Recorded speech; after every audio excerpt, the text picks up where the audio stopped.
welcome to Ace Designs 107. I'm Yes in the car park. You're the kings and queens, and today what I have for you guys is a Photoshop tutorial showing you how you can make your own League of Legends Twitter header. This tutorial will be 3 out of 5 stars in the difficulty rating, and the duration will be 20 to 30 minutes. I haven't edited it yet. If you haven't seen the first part for this tutorial, you should go check it out, and all the assets will be in the description below. So if you want to have the patterns that I used or anything like that, they'll all be down there so you can save some time. So yeah guys, hopefully you learned something in this tutorial. That's the main goal for me making this video. And yeah, subscribe if you haven't already, and like it, and also comment. Welcome to the desktop. This is where the magic happens. We're gonna get straight into this tutorial by opening up Photoshop, and yeah, we're gonna kick it off from there back again. This is part 2. If you haven't seen part 1, you should go check it out. The link's in the description below, and also an annotation should be on screen if I'm smart enough. Right, so I've just made a few changes since before then. So what I've done is I've made like this final one. This is just something of a preview. You could say final PSD V1. Okay, yeah, so I can just like work it through with you guys, and yeah, I'm just gonna take my time with this one, hopefully. Right, sweet. I'm just gonna make sure that I can Alt-Tab, so anytime. Right. So what we're going to do now is to make these retro squares. So to do those, we're gonna go to File, New, and make the size 1000 by 1000. Actually 750, we don't need that big. 750 by 750. Okay, so just give me a sec. Opa, give me that preview, brah. Right, sorry, I'm just using the preview on my dual screen. Right, so I'm gonna be using the rectangular marquee tool to make this. Gonna make a new layer, and I'm just going to hold shift while drag out a certain square, and I'm gonna fill in this square with just a black. Okay, and then I'm going to grab my rectangular marquee tool and just make a little square like this. Press Ctrl D, and when I fill this one, this shape in, I'm going to fill it in a new layer, and then press Ctrl J on that layer. Press Ctrl T, rotate that by holding shift, and do something like that. So we should have something like this going on now. We can merge these two together and move this so it's kind of square. I'm also going to grab up my rectangular marquee tool and cut it off around there. I'm just going to eyeball it. Actually, I can use this.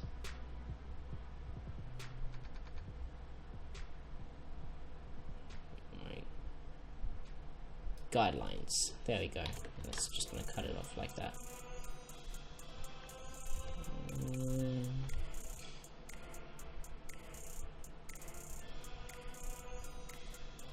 I think I just cut off like that much.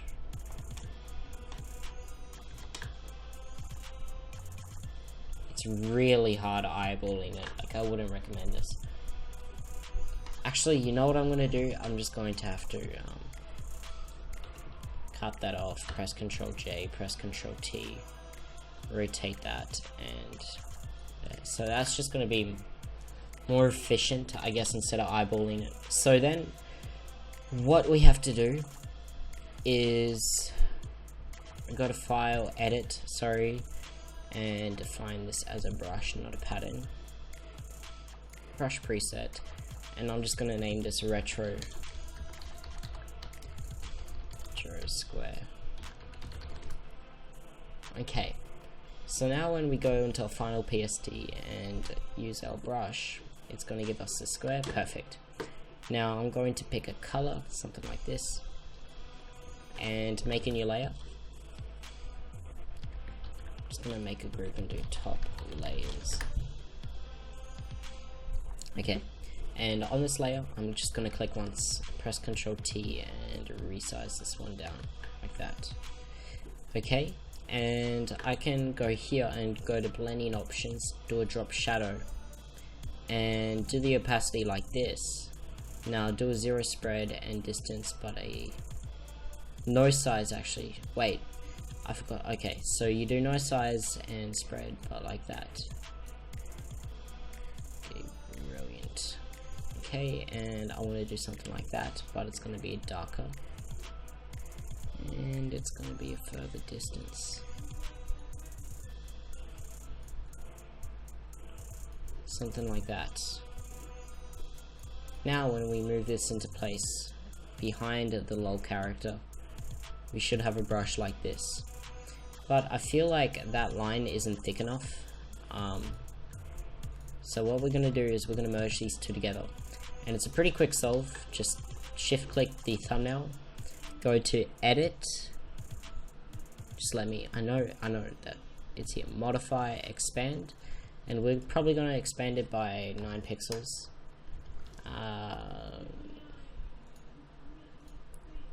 Modify, expand by 5 pixels, and just press Ctrl I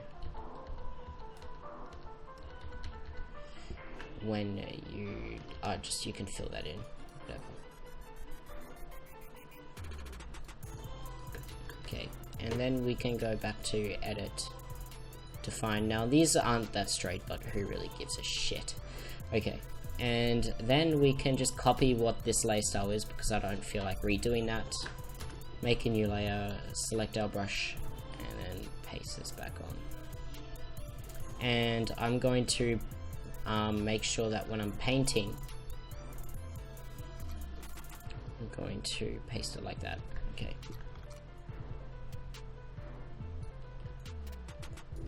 Okay, great.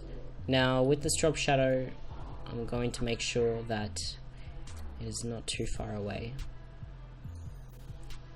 Something like this. Alright, sweet. Now give me a second, guys. I just have to go tell someone something. Mama, why? I'm recording.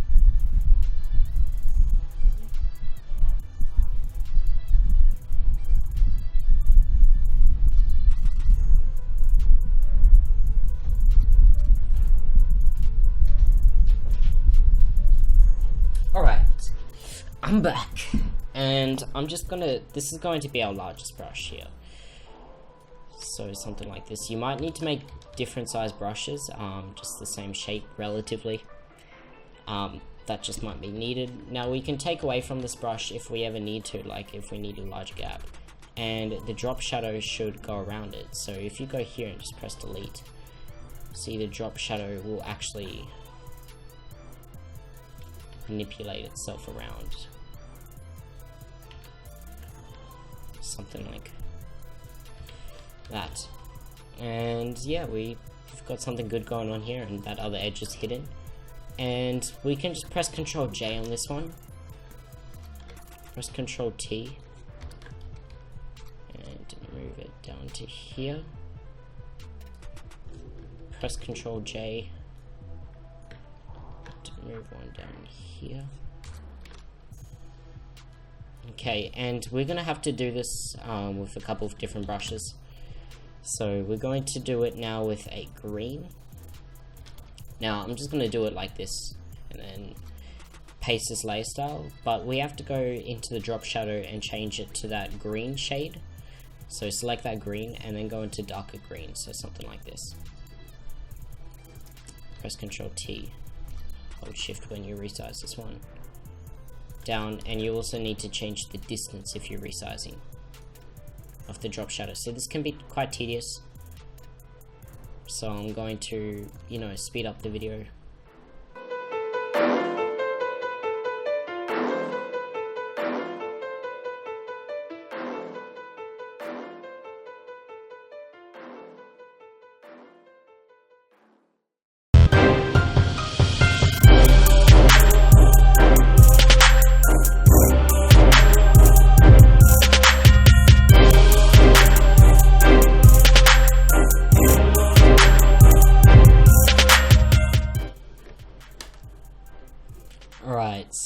So I've got all my shapes here, but I want to take some away because I just feel like there is a bit too many. So yeah, I gave myself some variety. So I'm going to click one, hold shift, select all, press Ctrl J, press Ctrl E.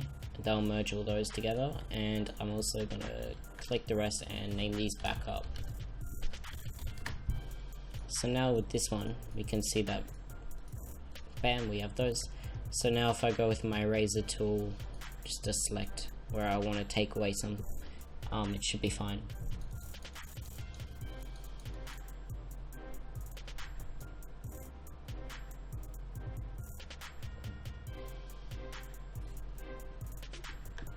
There we go. I'm going to make one little brush here. What color should I do for this one? Let's do a pinkish, like a magenta. Okay, and go to blending options. Just right click, do paste layer style. Go to this one, select that.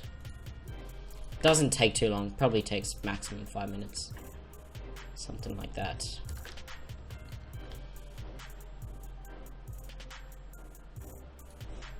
Yeah, something like that size. Will fit in that little gap really nice. Okay. And you can also press Ctrl U. Forgot to say that. Okay. And merge that back one into there. Okay, sweet. So now we have this. I'm gonna press Ctrl J on this one and just move all these shapes over here, and I'll just get some angles of these there, so we have like it in the background, and also press Ctrl J just to have like another one there. And we can merge all these shapes together and just call shape layers, shape brushes, or brush shapes, square, retro squares. There we go. Squares. I'm going to provide a template in the description below for you guys to be able to use.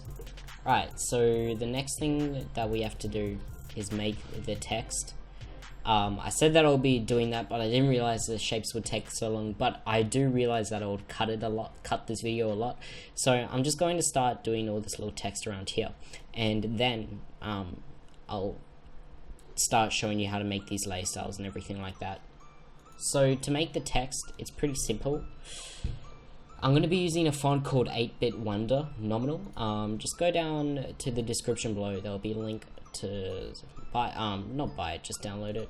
Okay, I'm going to first do my first green one with 025F50A. Okay, and I'm just going to click once and do winning.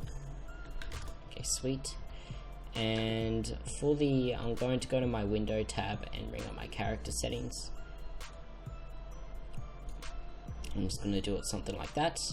Okay, so with the VA, I'm going to change it to 70 or 50. Actually, let's do it 10. You know what? Let's go in the negatives. Negative 100. Brilliant. Okay, so then I'm just going to squeeze this one.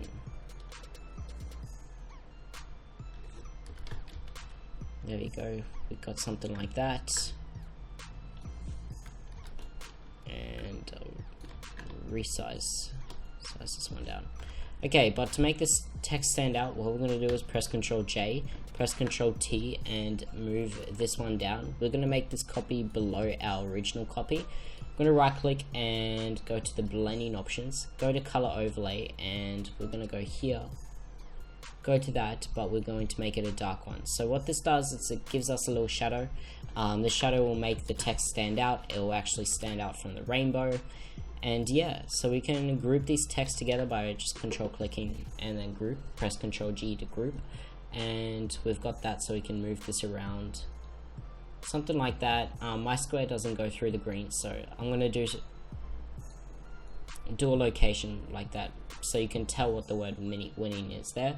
Then I'm going to press Ctrl J on this winning, and I'm going to move it up here. Now I'm going to go up to here and change level up. and I'm going to do the exact same for my copy by turning off the original one. Level up. Okay, so now because these are two grouped, I'm just going to press Control T on this group and just resize this one up. Right up. And right across. Just to squish this font up a little bit. Okay, so with these fonts, I'm going to change the size instead of the color, instead of rationalizing it. Okay, something like that. I'm also going to go to the blending options on this one. Just change it to like that. Okay, now unfortunately my squares where they are, they're blue. I think the shade isn't appropriate, so what I'm going to do is just quickly pick a color that stands out with those colors. I think red, yeah, orange or something like that. Like with retro colors, they're pretty bright and poppy, so you don't want to pick like dull colors. That will definitely not suit the Twitter header. You want to pick colors that like will stand out, if that makes sense. It's really important that you do, because it just won't look retro and the final effect won't look good. Okay, so we have something like that, and we have one more little text down here. I could bubble with it, so I am. So I'm going to press Ctrl J and move this one down here. I'm going to change the color. I'm not going to rationalize and just press Ctrl U, just because I'm going to make this into a template for you guys, so you'll be able to use it later on, and it's going to be like fully customizable. So that's going to be something really special that I'm going to have for you guys. So yeah, hit the like button if you're appreciating that. Alright, so now I'm just going to change this one to text 1 and then bracket winning, bracket closed, and then text 2 level up,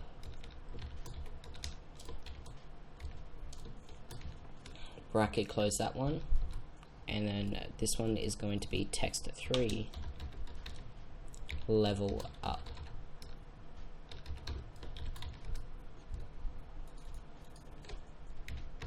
Okay, so we just now have to make this final little text thing here. I'm going to get the body of the text done, and the arrows shouldn't take too long. I'll show you how to do those really quickly. Not quickly, but relatively quickly for what they are. And the text, we've already got some characters there. They'll be in the asset download for you. So for the Darth banner, I'm just going to do this. Should I do Ace Designs? I'm really tempted to. Ace. I'm thinking about it. Nah, I'll just go Darth because of whatever.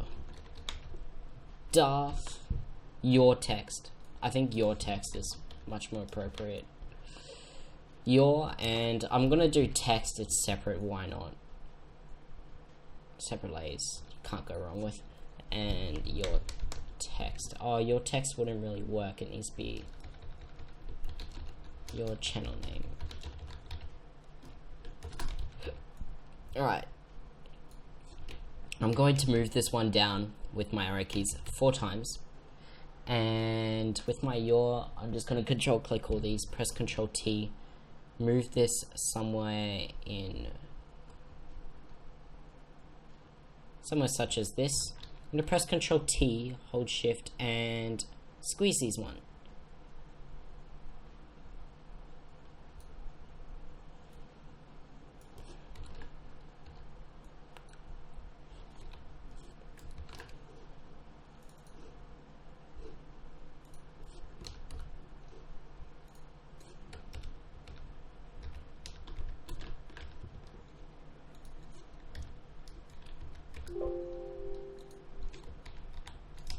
There we go. Okay, so yeah, we've got our standard text here. I'm going to be showing you how you can edit this one in the next tutorial. So yeah, stay tuned for the next part, it shouldn't take too long. I'll just finish it up in 3 parts basically. So yeah, hopefully you learned something in this part, and we're going to be continuing. Next one, we're going to be making all these little sparkle effects, everything like that. So have a great one, everybody. Subscribe if you haven't already to get that next part up on your newsfeed, and